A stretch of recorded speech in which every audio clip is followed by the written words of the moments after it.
This is really hard, guys. Hi, Priti. Welcome to this podcast. Thank you. I have missed hanging out with right? you. I missed you too. Do you remember meeting each other for the first time? Do you remember like what you thought? When you're new. Yeah, You're I think new. we connected so well at that. We were both the youngest, age was the same. We're the two new kids here, and we were just so happy and grateful to have the job. But so much has changed about the city as well. We're going to be right back. What is that?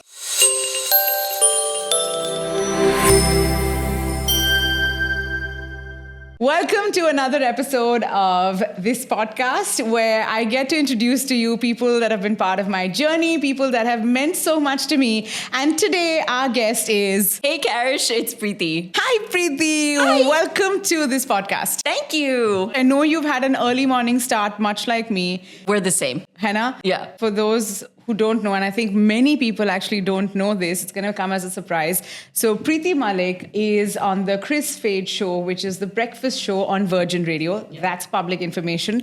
I'm on the breakfast show of City 1016. We're part of the same network, the Arabian Radio Network. So I do a show called Subha in the City with Parikshit. And what's interesting is that 15 years ago, the two of us started our journey together at ARN in the newsroom. Exactly in this position. Right? Yeah. So we used to sit across from each other. I joined on the 17th of August. You joined on the... September 1st. There you go. Yeah. And this is in 2008. Yeah. That's 15 years now. And now we share a wall in the studio. Our studios are right next to each other, if you didn't know. And here we are. It's like full circle. The only thing I feel is in these last 15 years, Priti, we haven't sat down as often as we should have to exchange notes on our lives and our journey. Yeah, I think what happened was so the Arabian Radio Network is 9 stations, right? So when we first came, our stations were divided into offices in different areas of Dubai. So I think because of that, we were separated for several years, and it's only been 2019 when we moved into our new studios. Together in the same building, same floor, right next to each other. Yep. Yeah. It's been like this, long separation, but I think it's nice that we finally get to catch up. I've been waiting to do this. I wanted to talk to you and ask you if you remember that canteen. Yes. You do? Yes, of course. Karama office? Yes, man. That was our first taste of Dubai. I remember walking into that office going, where have I come? But it was like the best office, honestly.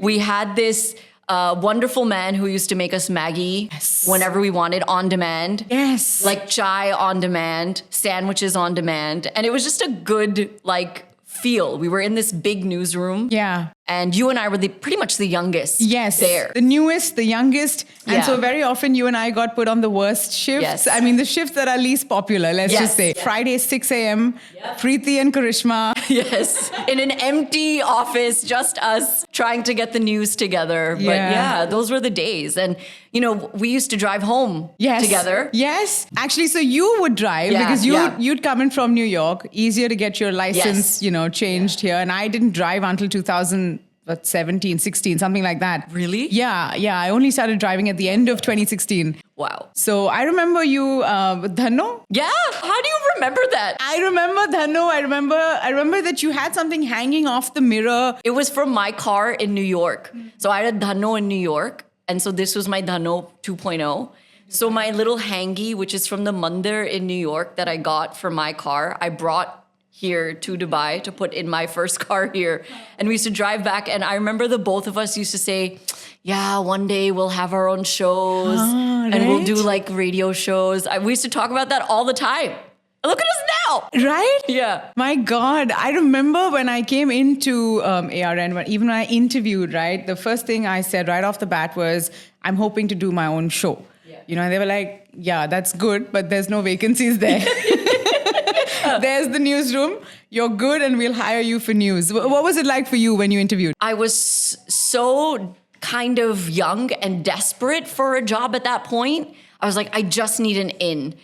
And I was okay with doing news, but in my head, I knew that I always wanted to do a breakfast show, like an ensemble show. I always wanted to do that. So you knew exactly what kind of show you wanted to do. Always. I always wanted to be a co-host on a breakfast show. I knew I wanted to do that. I didn't think that this would be the place where it happened. I thought it was a stepping stone where I'd be here for like a year, 2 years, like, we'd say. And then I'd go back to New York and hopefully get on a show there. I never thought that it would materialize here. At what point did your shift happen from news into what we call programming? When I first came, the breakfast show at that time was by a guy called Revin. And I remember he once said to me, he was like, hey, you're really cool. If I ever am looking for a co-host, I think you'd be great. He then ended up leaving the station, and then they kind of went through this motion of trying to find who it was. So Chris was doing an afternoon show at that time, and then he temporarily was supposed to do the morning show. And then we moved to a different office. We moved to Studio City. You moved to Media City. Okay. So we separated then. They ended up liking my voice for the morning news.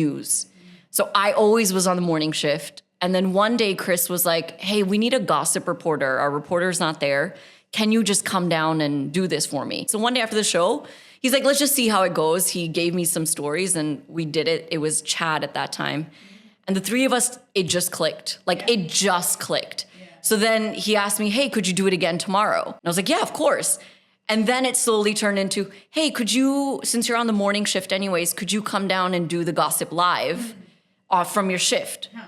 Then it went, I would come down from our news level was 2, they were on 1. I'd come down when it was gossip time, then go back up and do the news. And then they were like, hey, could you be a part of our show? Like just a third voice? Yeah, just move in already. Yeah. But it was slowly like that. I did 2-3 months of that. Then they were like, hey, just come on the show. And I just became this third voice on the show. And then slowly it merged. And then I think it came to a point where I was like, guys, either get me out of the news team and put me on full time, or I'm going to have to leave because I can't manage both anymore, So that was around the time, I think 2008 was when we joined. And then 2009 is when I shifted on to programming on City 1016. We had a complete change in management at that point, and everyone knew, old management, and knew that this girl, Karishma, wants to be doing a show. Yeah. That much everyone knew. Yeah. So as soon as there was some space, that suddenly one day became available, they called me and said, that's it, tomorrow you're doing this show. So I actually started off on the late night show at 9 at night. My first time in Dubai live as a presenter, no longer a newsreader, was on this night show. And I remember the month I went on air, I found out I'm pregnant. No way. It was just all kinds of crazy happening all at once. And I loved it. Here was something that I really wanted and something else that I really wanted. Yeah. And now they're all happening together. Oh my gosh, what a crazy time. Right? So you've been doing this morning shift now for how many years, Priti? I don't know math. 13 years? You've been a morning person all your life? No, never. I think you'll attest to this. See, what time do you wake up? Usually 4:40. My alarm starts, I wake up at 3:45, okay?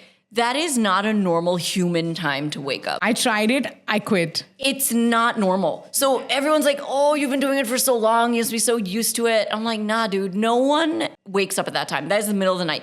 And maybe you don't know this, but in college, I was on a radio station and I was also doing breakfast radio. So literally for 20 years, I have just been doing morning shifts. It's a lot. Being a radio presenter, I think what a lot of people don't realize is that, yes, it's the tough hours sometimes, but also the fact that when you're working on a show with many presenters, many voices, it's not always, milk and honey. And there's a lot of challenges involved. There's a lot of, give and take between presenters. There's a kind of chemistry that is needed to sit right for the show to be successful. Yeah. I know this from personal experience, that chemistry requires effort and work, and you've really got to invest into it, right? Yeah. And there's going to be some amount of not getting along that happens. Right. Have you found yourself, in those situations? I'm pretty sure you have, but what have you done to restore that? So I think I'm lucky in that case. Chris and I immediately, this is before Rossi was working for Virgin. So Chris and I got on immediately. It just worked. Our energies, our personalities matched. There's a thing in radio called characters, and I don't want it to say it I don't want anyone who's not in radio to take it in a way as if we're acting, but every personality has a specific role on a show. That's how radio works. That's how an ensemble works. So you'll have the person who's the mediator, which is me. Then you'll have the crazy person, which is Rossi. And then you have Chris, who's the anchor of the show. Chris and I always got along. When Rossi came in, he's so perfectly not perfect that it just works. And I think the key to a successful show is being able to read each other's mind on the radio, and you just know how someone's gonna react. Yeah. The only time we have friction is over creative differences, which is another blessing to have. There's never an argument over, well, why did you say this to me? It's more like, no, but I wanna do it this way. No, I wanna do it this way. And I think that's just because we're passionate about what we do. Do we have like times when we argue about something? 100%. Do we make up in the next 30 seconds? Yes. But I think that's what happens when you work in close proximity for so many years. Like, I consider them like my brothers. And who doesn't fight with your sibling? Oh, absolutely. Right? And you just turn the mic on and now you're back to laughing and there you go. Like, that's it. That's your sorry. The sorry is turning the mic on. Most spontaneous things of radio are sometimes the things that you as a presenter feel immediately about something that no one else knows about. You must face that with Parikshit too. Yeah, we're completely different personalities. Yeah. Like, it's funny, when you said your personality with Chris immediately matched, it's like, no, we are completely different human beings. And there is a lot that we don't, our universes don't collide in a lot of ways. Yeah. But at the heart of it, we are very similar as well. I think our lives have just grown in very different directions. Yeah. And that's normal. That's expected. Of course, but that's what makes it interesting. If everyone agreed on everything, then it'd be very boring to listen to. Yeah, absolutely. I think we all need a dose of each other. Yeah. But I feel like at that 10 o'clock mark, that's about it. After that, it's an overdose for me. See, that's where it's different, because Chris and I go on vacations together. Yeah. Like, we're besties. Yeah, okay. That I thought was just so beautiful to see you guys on your recent holiday. Yeah. No, that's so sweet Yeah, though. it's And nice, it's the nice. thing is, we've also been there. We've also really, really been very close to each other, the entire team. So I know what that's like. Yeah. Tell me, what do you do with the egos? What do you do with the insecurities, with the complexes? Where have those gone today? I don't mean this to cover anything up, but I think we're truly blessed with such a beautiful team. I think we're blessed to be in a group of people that truly, truly love each other and support each other wholeheartedly. And I love that. And it wasn't always like that. There've been people who have come and gone. There's been like that, personalities that don't, match, clash. I've always gotten along with everyone. We've been there from the beginning. We've been there when we didn't really know how to build this show and where it's going to go and the station. And then everyone else who's come along the way, like Rossi, who came in a few years later, we've been there for the beginning of his journey. And it's hard, to then look and go, why is this person doing this or that? Because we've been there for each other from the beginning. So I think we don't really have that. We keep each other in check. And when we're together, we're not like, oh, we're on the radio. We're just friends who are together. If that makes sense. Completely. Yeah. I mean, like I've told you on City, you've seen it as well. Yeah. It's just a very real friendship. Yes. And we've gotten asked, what, are you guys for real? Do you really like each other? And we're like, we really do hang out together. We used to have dinners together and birthday parties together all the time, and so it like you said, you start together and you grow together and you go the distance. Exactly. So that's what these are about. They're not sprints. They're really marathon relationships. 100%. Like, so well said. So true. Suddenly one day, I heard that, Priti's gotten engaged. Priti's getting married. It was to Jeff. Jeff, I remember him from Masters of the Mix, which was, again, a show on City 1016. So I remember him from there. Where did you guys meet? How did it all get started? I don't think I've ever said this anywhere. So you're the first to hear the story. But this is fate, I'll say. So I just landed in Dubai, my first time. We go to the club. And there's a long line. It must be past midnight at this point. It was Masters of the Mix night. So I didn't get entry. No one got entry. We ended up going to the KFC on Diafa. That was my first night in Dubai. Many years later when I met Jeff, he told me about Masters of the Mix. That was him inside winning Masters of the Mix that night that I didn't get in. Now, the way that Jeff and I met, so we'd go to all these places and we kept running into this guy. And I'm like, single, happy. This is my era. And I looked at him and I was like, oh, he's so cute. And turned to my friend, I was like, Priti, this guy's so cute. And she was like, oh, I know him. He's my junior from college. And I was like, oh, cool. I'm going to go ask him to dance. And I went up to him and I was like, hey, I'm Priti. And he was like, hey, I'm Jeff. I was like, hey, do you want to dance? And he was like, no. And I was like, oh, okay, cool. Have a good night, man. And I left. And I just walked away happily and danced. The next day he found me on Facebook. And then we started talking. And then I was like, what do you do? And he's like, I'm a DJ. I'm like, okay, that's the end of that conversation. And yeah, I guess the rest is history. It sounds like you guys are very chilled out. Yeah. Do you fight about anything? All the time. What do you fight about? COVID changed this boy. Before COVID, he would no interest in cooking. Obviously, clubs are shut. So it could have gone two ways for him. He could have really sulked in that and really gotten into a dark place, not working for so long. But he chose to kind of use it we worked out every day. He started cooking every day. He started organizing things every day. And he discovered this passion of food and all of that, All of a sudden, my type B husband became a type A. And I've slowly slipped away. So our fights are usually like, Priti, why did you put your shoes here and not there? Your laundry's been sitting there. I think sometimes what happens is because both of us are in a creative industry, it's really hard to have the foresight of the future. Usually, you have the balance of one person is creative and one person is like the finance or like the person who's fixated on numbers or the person who does that.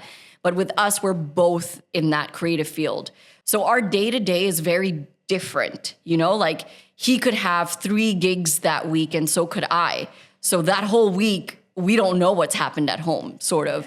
So I think our larger fights have to kind of do with, are we going to buy a house? Are we going to do this? Like when we have those conversations, it's hard to kind of settle on those things. He's from Kerala and he's Catholic. What's something that you enjoy from down south? I'll take the food. The food is amazing. I think the people are so different. Like I felt really bad when his family came to our Sangeet because I was like, this is going to be a shock. Punjabis were loud and we're out there and we're like, yeah. And they're like, yes.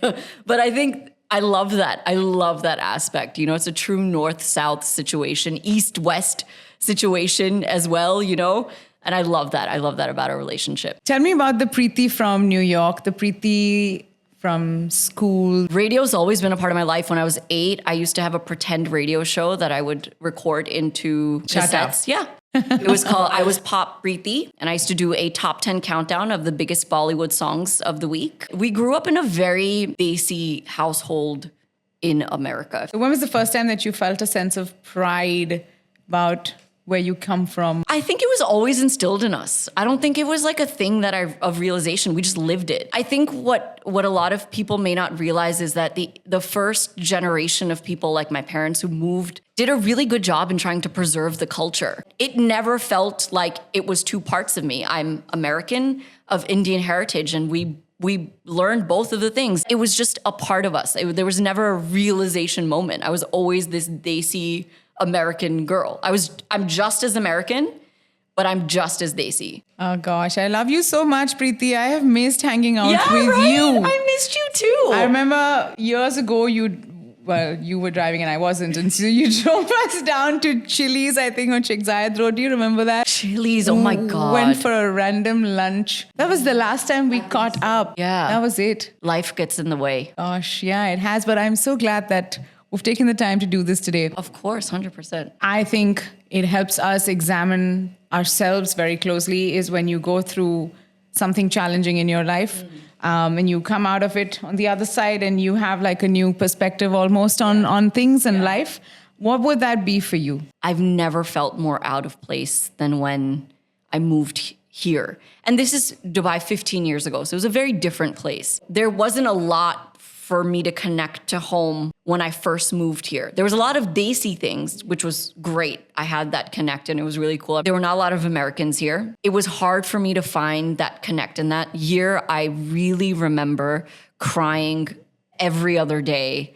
Like, why am I here? But I can't fail and go back because I fought to move here. and I fought to prove a point that I'm gonna do this. And it was a real struggle. So you applied while you were still in New York? Do you not know this story? I don't. This is the first time I'm hearing of it. Oh my gosh. Okay. I was looking for opportunities to be on air, whether TV or radio. I was not finding anything in New York, obviously, because people work their whole life to get to New York City. So who's going to hire a kid, right? And then one of my cousins was doing his master's in New York at the time, and he grew up in Dubai. And he goes, why don't you apply to City 1016? This is 2008, so it's more difficult to find people, you know? I was like, do you know anyone? He goes, I'm not really sure, but I know there's a newsreader by the name of Sachin Kumbar. My boss then. And I was like, okay, but like, how do I contact this man? And he goes, just try this email address. He made up the email address. No. Yeah. It's not like we went to a website and found it. He was just like, it may be this. And it worked? Yeah. Your cousin's a hacker. And then Sachin goes, you sound great, but I can't put you on my Hindi station for obvious reasons. At that point, I didn't know that there was an Arabian radio network. So then he goes, but we have English stations and we've just launched Virgin Radio. This was March 2008. We'd love to have you for the English stations. So yeah, that's how I moved. Yeah, wow. I have not known this. It would have never happened if that email didn't work. It would have never happened. You know, Sachin once came and told me that, you know what, Karishma, they're going to put you on a weekend show. You're going to do the news. Yes. And you're going to do an extra day of work and you're going to do a show. And I was like, yes, you know. Do you remember meeting each other for the first time? Do you remember like what you thought? I thought you were just lovely. You know, I thought, what a lovely person I have met today. Thanks. When you're new. Yeah. You're I think new. we connected so well at that. Yeah. We were both the youngest. Yeah. Age was the same. Yeah. And we were just like, we're the two new kids here. And we were just so happy and grateful to have the job. Absolutely. That's the biggest thing I remember from that time, like sitting like this. Yeah. You know? Gosh. But so much has changed about the city as well, hasn't it? I feel like in those days when we used to drive to Studio City, I was like, oh, Studio City is so far. But now it's like, what? Where did you City? live back then? When I first moved here, I lived in Dara for a year. It was a small little room that I found, and I think it was like some 90,000 or something like that for the year. No. Yeah. And it was like it was the size of this table. My entire apartment. Are you happy where you are? I think I'm the type of person who can never be happy. I will always want to do more. It will never be enough. Not materialistically. It's like personally, I'll never be satisfied with where I'm at because I always feel like I can do more. So work-life balance is an issue then? Of course. Isn't it with every radio person? Is this just a me problem? At least on my behalf, I can tell you that you have achieved a lot. Thank you. I appreciate that. Every time I've seen your hoardings up for My Dubai, yeah. And I've just seen your work, whether you're doing Bhangra or whether you're interviewing some Hollywood celebrity or whether you're just hanging out in the studios with Chris and Rossi, whatever it is, from the smallest to the greatest, the thing is that you give 100% of Priti Malik into it all, and it shows. And you're still that lovely person. So Thank you. You still you. I'm glad you said that. Yeah, I would be really that. upset if I wasn't. Yeah, I love that you're still the same Thanks. person. Just so easy to talk to, Thanks. easy to get along with. Like Thanks. you have very few issues with people. People have very few issues with you is the vibe I get. We should put a hole in the walls of our studio, like a secret door. Yes. So that we can like pass notes to each other. I don't think we've ever complained about you being too loud, but I know you have complained about us. You guys being are loud. Jeez. It's actually not you, it's Parikshit. But I'll tell you, once I was on my own on my solo show that I was doing before I came on this shift, and Chris stopped by one morning saying, can you turn the volume down? Do you guys hear how loud the music is though? The funniest thing is that happens when we're doing like something that's like serious. Yeah. It'll always happen. Like all of a sudden we're getting emotional on the show, and then all of a sudden you'll just hear dar, dar, dar, dar. And we're just like, what is going on?